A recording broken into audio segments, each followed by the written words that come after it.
تطهيرا.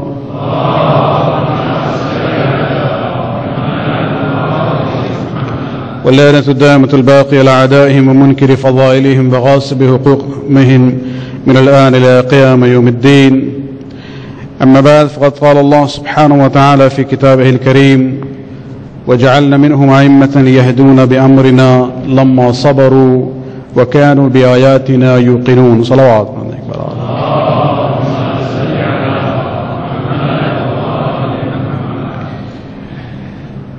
We've gathered tonight to commemorate the wafat of our fifth Imam, Imam Muhammad al-Baqir alayhi salatu wassalam.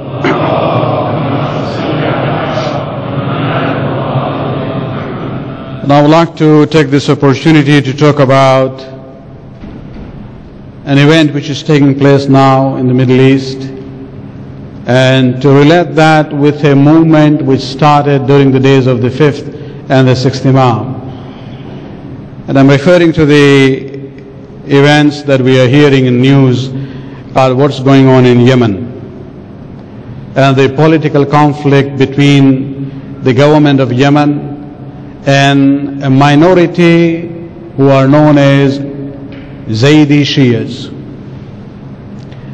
And we have been hearing that, you know, the Zaydi Shias, this is a rebel group, and they started an armed opposition to the government about 5 years ago. And basically the issue is that they are, although they are in a majority in their own province, in the northern part of Yemen, but they are a minority considered to the rest of the population of Yemen. And they have seen that their rights are not being respected. There is a lot of discrimination against them.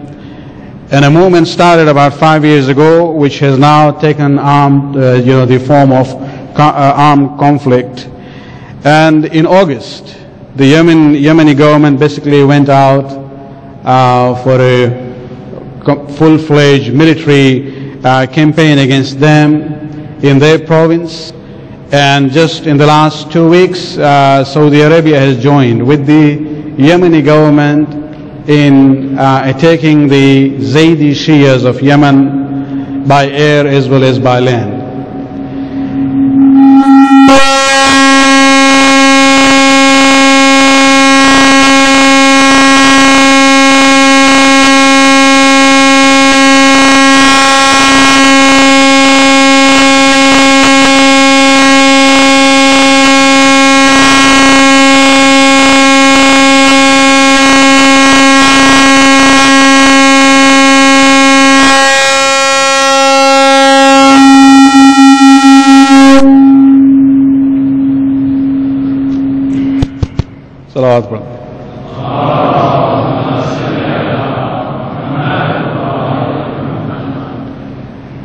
And I thought maybe it's appropriate to, talk about this event more in the context of the historical movement of the Zaydiyya, because we see they are being described as Shias, and it's important for us to know whether they are Shias or not.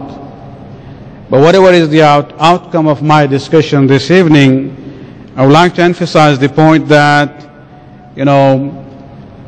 whether they are Shias or not, but they are Muslim, and especially the Shia ulama of Qom as well as Najaf have openly spoken in support of this Zaydi minority in Yemen, especially the Khatib of Jummah of Najaf, representing the views of the Marja'iyyat of Najaf, very openly. They said that we are surprised at the silence of the Arab and the Muslim world.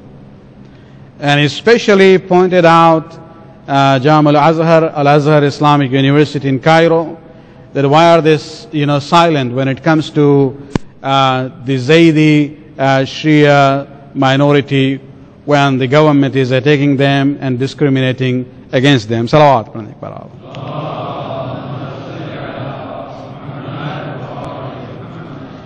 This group actually is known as Zaydi because they trace their origin to Zayd bin Ali bin Hussain.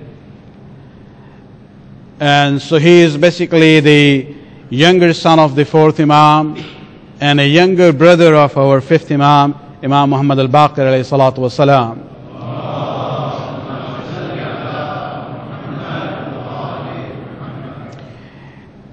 Let me say from the very beginning that, the term Zaydi is used in our Shia Isna Ashari context in two ways. In the books, when you talk about the group as a religious identification, Zaydiyya is a sect. But you will see there are many Shia Isna Ashari who they have the last name Zaydi. It doesn't mean they are Zaydiyya firqa. They are actually, their family line goes back to Zayd bin Ali, to Imam Zainul Abidin alayhi salatu wassalam. Salawat alayhi.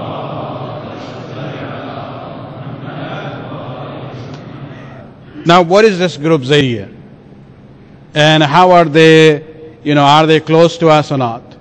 When you look at the Shias, we know that the definition of a Shia is anyone who believes that after the Prophet of Islam, the first legitimate successor of the Prophet was none other than Amir al-Mu'mineen Ali bin Abi Talib alayhi salatu wasalam.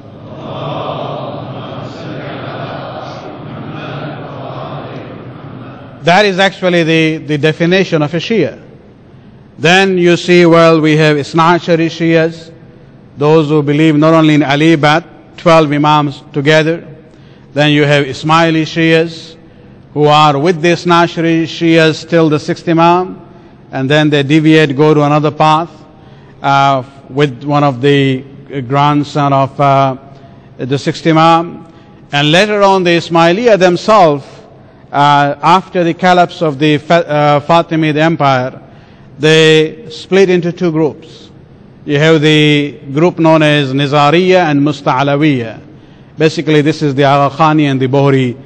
Both are two different sects of Ismailis. And so in that picture, where do you fit Zaydi? When we look at the Zaydis, it is difficult actually even to classify them as Shias. Among the Zaydis also, there were different groups, but those who are, existing now are two groups known as Sulaymaniya and Batariya. But theologically, we cannot consider the Zaydi to be a Shia, because both these groups believe that the Prophet of Islam did not appoint anyone as his successor. So that's where they, you cannot really consider them to be Shia. They believe in the Khilafat of Abu Bakr and Umar. They reject the Khilafat of Uthman. And of course they believe in Imam Ali. And after that, what they believe is that any descendant of Ali and Fatima, any Sayyid who is a Mujtahid and who is courageous, pious, and take up the sword, to defend Islam, that person is qualified to be an Imam. According to their definition, Imam Khomeini would definitely be an Imam for this idea. They also, have certain beliefs which are not in line with our thinking. For example, they do not believe in the infallibility of the Imams. They also believe that you can have two Imams at the same time, as long as they are in two different regions of the world. And so when you look at all these things together, we cannot really theologically classify the Zaydis in the category of the Shia groups. Because a Shia is someone who believes in Imam Ali to be the immediate successor of Rasulullah sallallahu alayhi wa sallam.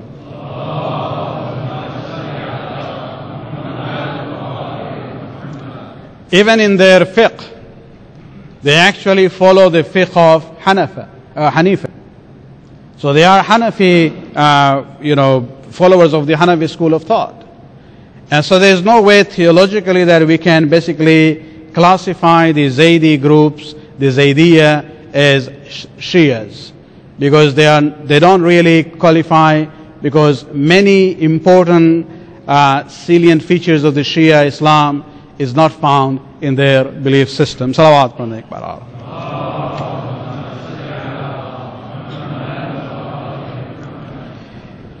Now, let me talk a little bit about Zayd bin Ali, the brother of our fifth Imam.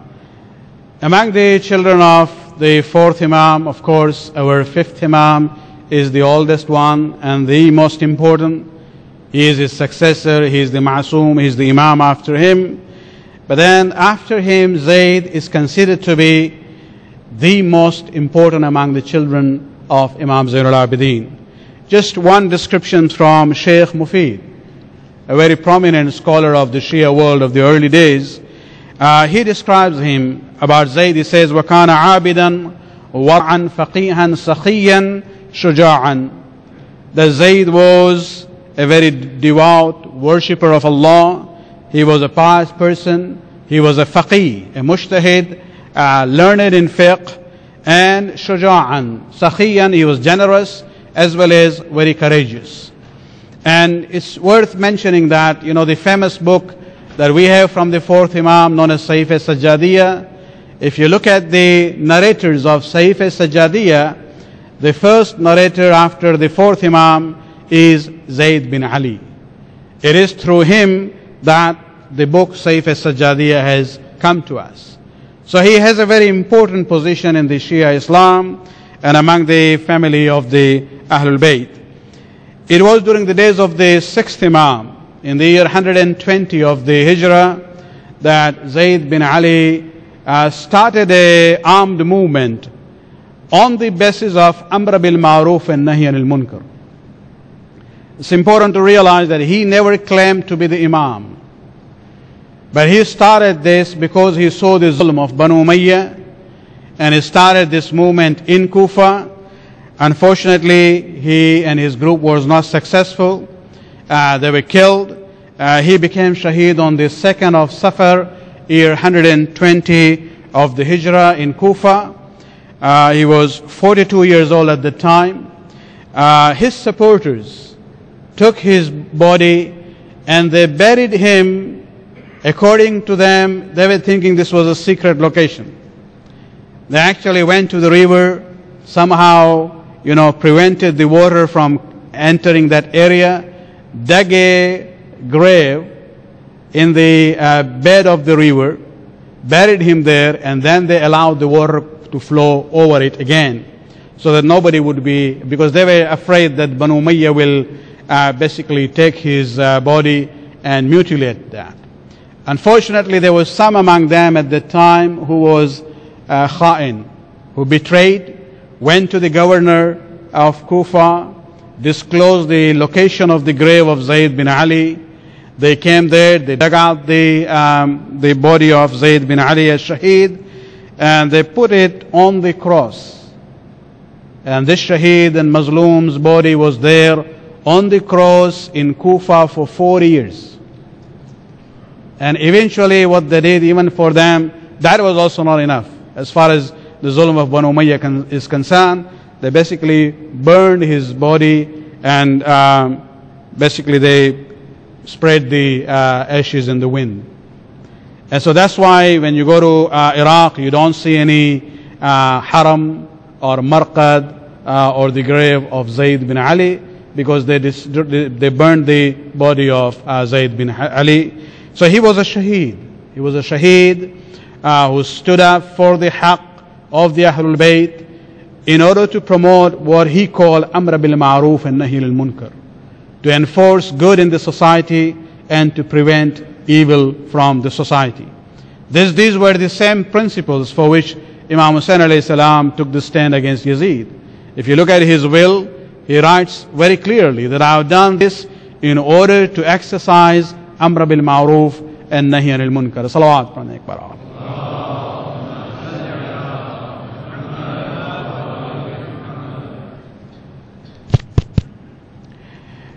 When we talk about this concept of Zaydiyya, we have to realize it's very much like what we see Christianity at the moment.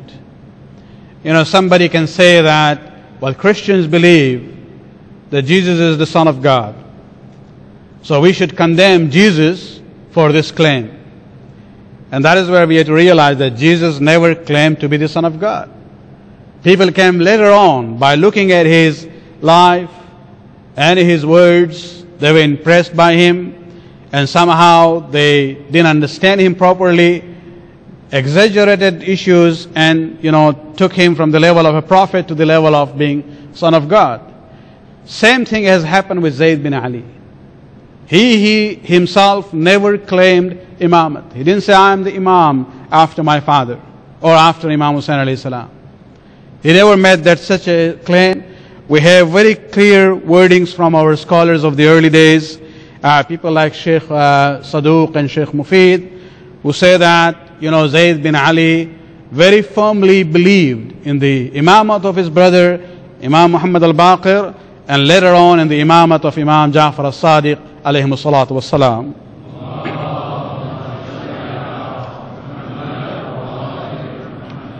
As far as his belief in the imamate of our fifth imam is concerned, let me narrate in his words the famous narration that you have heard many, many times, but sometimes it's important to know in exact wordings used by the Ahlul Bayt themselves. This is a narration from Khazzaz al-Qummi, one of the earliest compiler of hadith among the Shias. Is a book called Kifayatul Asr. And there he goes through his own chain of narrators, reaching all the way to Zayd bin Ali. He said, Zayd bin Ali said that kuntu in the Abi Ali ibn Hussain alayhi salam, that I was sitting with my father Ali ibn Hussain, is dakhala alayhi Jabir bin Abdullah al-Ansari. I was with my father when Jabir bin Abdullah Ansari came to visit my father. Now remember, Jabir bin Abdullah Ansari is the longest living Sahabi of Rasulullah. Nobody lived that long among the companions of the Prophet. And after he sat down, he says, فَبَيْنَمَا هُوَ يُحَدِّثُهُ إِذْ خَرَجَ أَخِي Muhammad min ba'd al-hujr. He says, while Jabir was talking to my father, Imam Zayn al-Abidin, from one of the rooms of the house, my brother Muhammad came in. And when he came in, Jabir looked at him, and when he looked at him, he called him, Ya Ghulam Aqbil, O son, come forward. When Muhammad Baqir came forward, ثم قال أدبر, then he said, can you go a few steps back? And then he made the comment, شمائل كشمائل رسول الله. I see the features which are exactly like the features of Rasulullah in this child. And then Jabir asked him, Ma ismuka ya ghulam? O son, what is your name? And he says, Muhammad. Ibn man? Whose son are you? And he says, Ibn Ali bin Hussain bin Ali bin Abi Talib. I am the son of Ali Zayn al-Abidin. And that's where Jabir turns to him and he says, Anta izan al-Baqir. The first time the person who gave that title to the Imam is in that incident. Jabir says, then indeed you are al-Baqir. And then he says, he went close to him, kissed his head and his hands, and then he says, Ya Muhammad, inna Rasulullah sallallahu alayhi wa sallam yuqri'uka as-salam. O Muhammad, the messenger of Allah conveys his salam to you. And Imam Muhammad al-Baqir, still very young, he says, Ala Rasulillah afdalus salati was salam, wa alayka ya Jabir bima ablaqta salam. May greetings be on the Prophet of Islam, the best of the greetings, and on you also, O Jabir, for conveying the salam of the Prophet. Now Jabir turns to Imam Zayn al-Abidin and he says that one day I was sitting with Rasulullah where the Prophet told me, Ya Jabir, إِذَا أَدْرَكْتَ وَلَدِي الْبَاقِرِ. O Jabir, when you meet my child, al-Baqir, that's where the name comes from, the Prophet, through Jabir, فَأَقْرَأُهُ مِنِّي السَّلَامِ, then convey my salam to him. Now, you know, when the Prophet says, when you meet my child, Baqir, you have to realize this is going to happen. He didn't say, if you see. You know, he says, when you meet my child, Baqir, convey my salam to him. And then the Prophet says, فَإِنَّهُ سَمِيِّي وَعَشْبَهُ النَّاسِ بِي. His name is same as my name, and he is the most similar person in features to me. عِلْمُهُ عِلْمِي وَحُكْمُهُ حُكْمِي. His knowledge is my knowledge. His command is my command. This is where we have to realize, you know, how when we talk about the Ahlul Bayt, they basically represent Rasulullah in complete form. When the Prophet says, ilmuhu ilmi, his knowledge is my knowledge, wa hukmuhu hukmi, his command is my command. Salawat.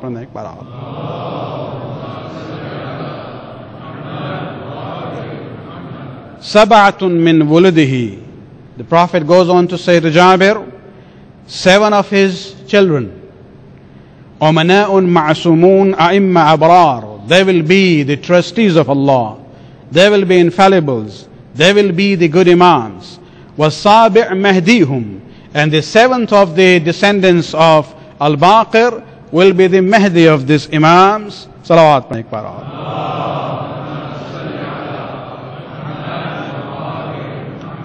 Who will fill the dunya, the world, with justice and fairness, as it would be filled with injustice and tyranny. And then Rasulullah recited the ayat where Allah says, وَجَعَلْنَا مِنْهُمْ أَئِمَّةً يَهْدُونَ بِأَمْرِنَا. That from among the people we have appointed some as imams who guide the people according to my command. Salawat.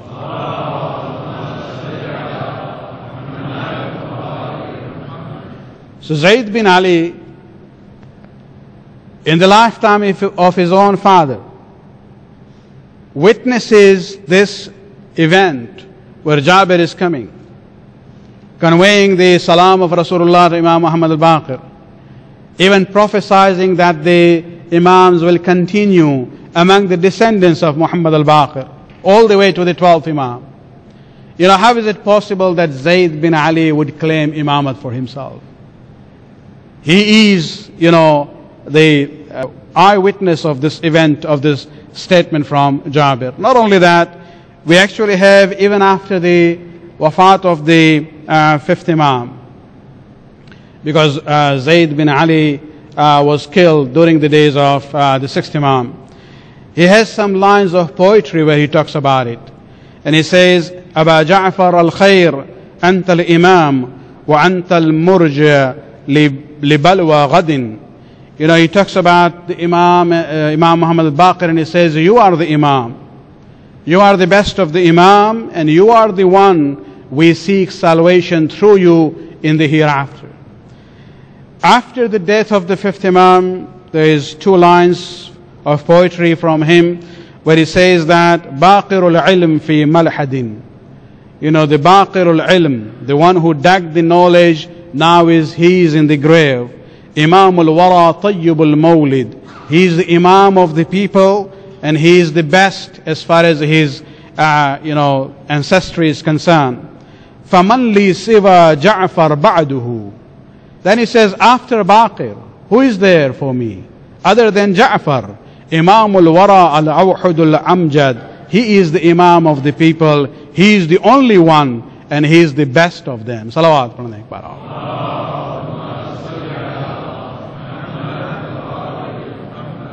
One more statement from Zayd bin Ali, confirming his belief in the imamat of the 5th imam and the 6th imam, where he says, في كل زمان رجل منا أهل البيت. In every era there will be somebody from us Ahlul Bayt, يحتج الله به على خلقه, who will become the hujjat of Allah on the people. On the day of Qiyamah, Allah will say, my hujjat, my representative was there among you. Why didn't you believe in him? Hujjatu zamanina ibn akhi Ja'far bin Muhammad. He says this, the hujjat of our time is my nephew, Ja'far bin Muhammad لا يضل من تبعه ومن لا يهتدي ولا يهتدي من خلفه. He says very clearly that, whoever follows him will never be misguided, and whoever opposes him, وَمَنْ خَالَفَهُ, he will never be guided right. And so we see that, Zayd ibn Ali himself never claimed imamat. He was somebody who was fed up with the zulm of Banu Umayyah, of Ali Marwan at that time, and he rose in this armed, movement in order to enforce Amr bil Ma'ruf and Nahi al-Munkar. Now he didn't succeed, that's not in his hand. Allah subhanahu wa ta'ala doesn't ask us the end result of what we are doing. What Allah will ask, did you try what you could do at that time? And so the natija, the end result is not in our hand. And Allah is not going to ask us about the result. He is going to see whether we did what we could do or not in a given situation. Salawat.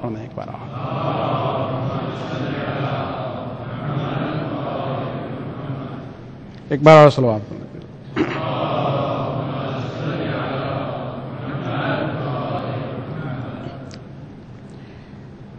Looking at this movement of Zaydiyya, later on this group emerged where they started saying that we only believe in the political movement as the criteria of haqq and batil. We believe in Ali because he used sword to enforce haqq. We believe in Hussain because he rose against Yazid. We believe in Zayd bin Ali. And then they met the criteria. Anyone from the Sadat who is learned, who is pious, and who takes up the sword, basically is willing to fight, he is an imam. That became the criteria. And this is where we had to realize, sometimes even during our time, our era, there are many people. They look at some of the Maharaja and they say, they are not that much politically active, so we should just shun them. Political activism becomes the criteria for some people. And this is where we have to realize that, every individual among our scholars and the Maharaja and the leaders of the Shia world, they have their own responsibility in the context and the circumstances that they find themselves. There is no standard one formula for everyone. Otherwise, what will you do? Will you say we don't want to believe in Imam Hassan because he made peace treaty with Muawiyah? What about the seventh Imam, who because of the circumstances most of the time he was not able to see his followers? Not because he didn't want to see them, but because of the separation from the government, it was dangerous for the Shias to go and meet him. But just because of that political separation of the time, nobody can come and say, we will not believe in this Imam because we don't have access to him. So we have to realize, when you look at this example of Zaydiyya movement, which started later on and continues, you have this group now in Yemen, this is where we have to learn the lessons. That we have to understand what is haqq, what is batil, and then we go with somebody who has the haqq. Whether they fit into the image that we have built for our own leaders, that's not really, the criteria. From the Shia point of view, when we look at, the imamats, none of the imams after Amir al-Mu'mineen and Imam Hassan ever attained, rulership. They were not hakim at all.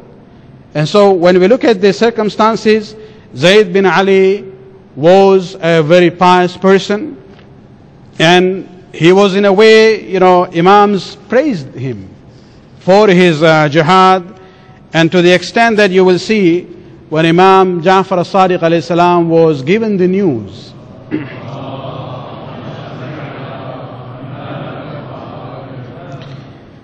when he was given the news of the shahadat of Zayd bin Ali, some people had come from Kufa, and he asked them, do you have any news of my uncle, Zayd bin Ali? They said no. Later on, another group came, and that's where they told him about the shahadat of the Imam. According to Sheikh Mufid, the sixth Imam went into grief and mourning. Not only that he, prayed for him, actually he said he is our shaheed. And he dedicated some of his own personal money to support the families, not only the family of Zayd, who is part of the family of Ahlul Bayt anyway, but even those who were killed with Zayd in Kufa. Imam said, we will support the families, the widows of the people who were killed along with Zayd bin Ali. And so that's where you see that you have Imam Ma'soom, who is the Imam and the leader. Then you have somebody who is related to him and starts a political movement. That doesn't make him an Imam. Of course, we don't condemn him, because Imam is actually praising him and considering him to be our shaheed.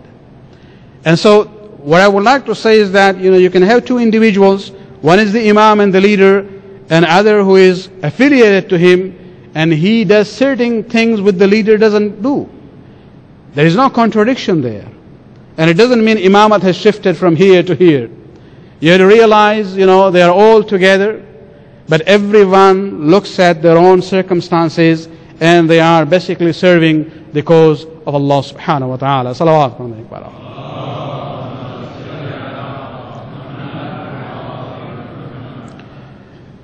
पांचवें इमाम के बारे में जाबिर बिन अब्दुल्ला की जो मशहूर रिवायत है, वो वाक़ईन इमाम की फजीलत के लिए काफ़ी है कि ये उन्वान जो है बाक़िर बाक़िर उलूम नबिय्यीन, यानी वो जो अंबिया और मुरसलीन के इल्म का ख़जाना जो दफन हो चुका है, उसे दोबारा जो है ज़िंदा करेगा और लोगों के सामने पेश करेगा। दर हकीकत हमारे यहाँ जो कुछ है, जहाँ तक अहादीसों का सवाल है, वो एहसान है इमाम मोहम्मद बाक़िर और उनके बाद इमाम जाफ़र सादिक़ अलैहिस्सलाम का।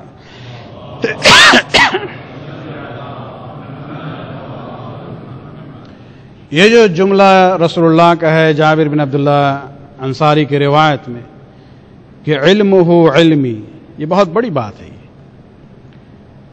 और ये जो जुमला इमाम ने कहा, रसूलुल्लाह ने कहा है, जैसे ये जो कहा जाता है कि हुसैन मिन्नी व अना मिन हुसैन, इसकी मुख्तलिफ तौजीहात हैं, लेकिन मतलब दर हकीकत यही है कि आप रसूल को देखें या हुसैन को देखें, एक ही है एक लिहाज से। हुसैन रसूल है, रसूल जो है हुसैन है। मरातब अपने जगह पे हैं, लेकिन जहाँ तक कमालात की बात है, फजीलत की बात है, अखलाक की बात है, इल्म की बात है, एक ही है वो। और उसी उन्वान से जब रसूल कहते हैं पांचवें इमाम के बारे में इल्मुहु इल्मी व हुक्मुहु हुक्मी, कि उनका इल्म मेरा इल्म है और उनका हुक्म मेरा हुक्म है, इसका मतलब यह है कि जो इल्म रसूल के पास आया है वो भी खुदा से आया है, जो इल्म इमाम मोहम्मद बाक़िर के पास आया है उसका भी मंबा और मसदर और सोर्स एक ही है। सलावत पढ़ने एक बार।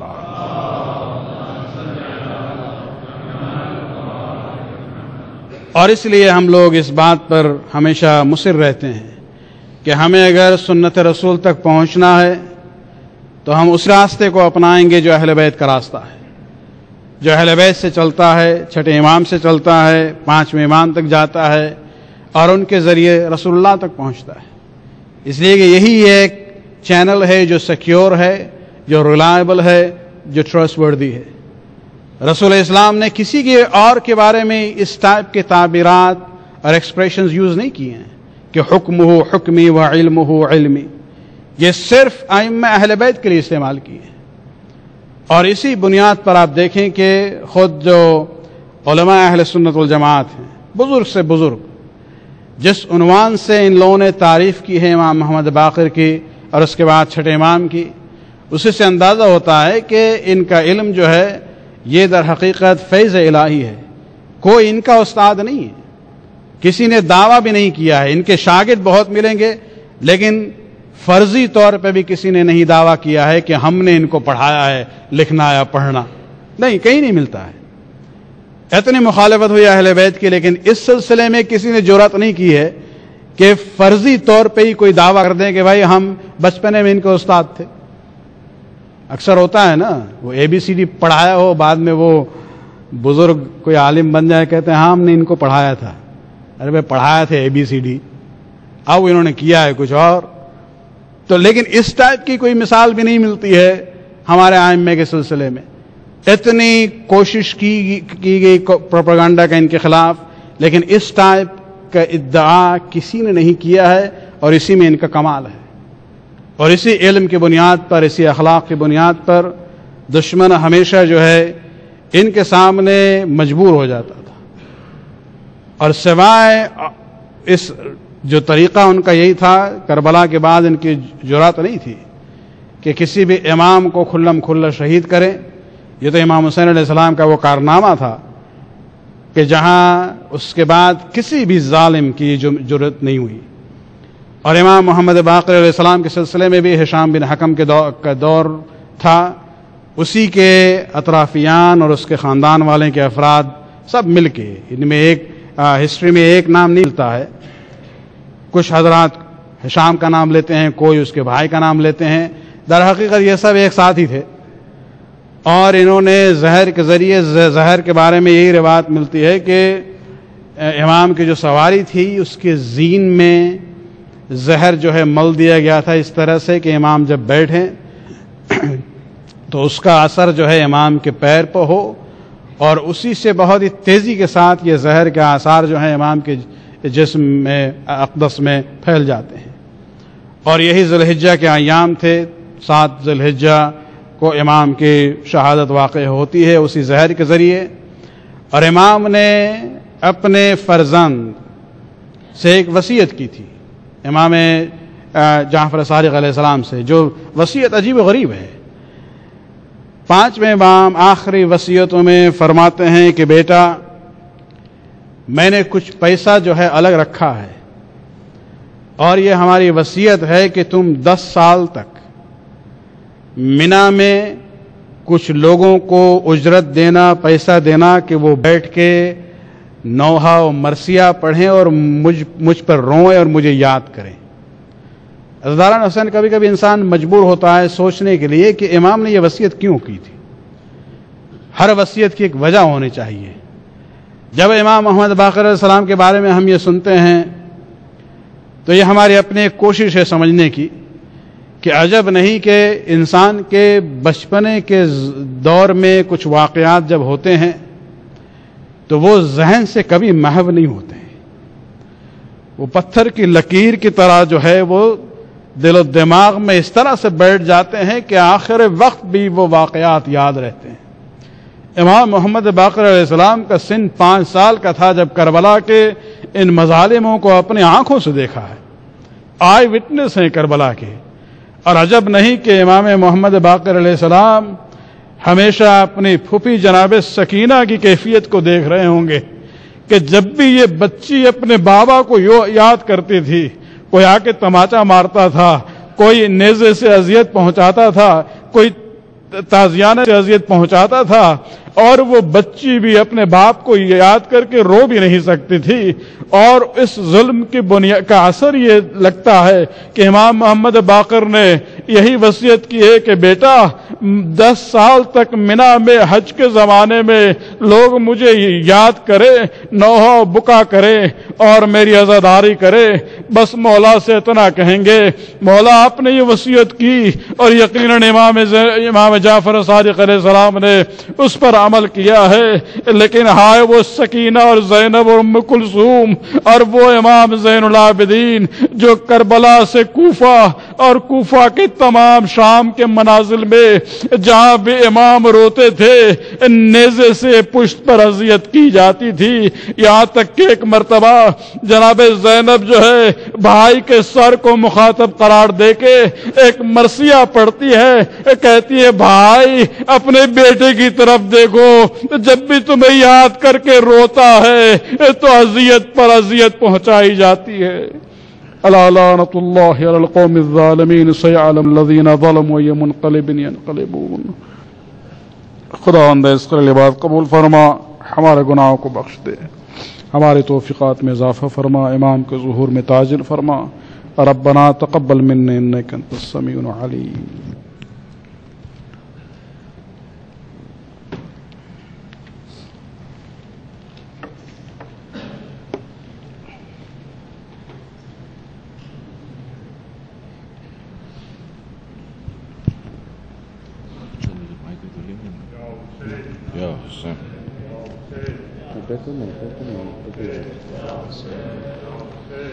هل من ناس ينصرنا هل من ناس ينصرنا هل من ناس ينصرنا هل من ناصر ينصرنا پردیس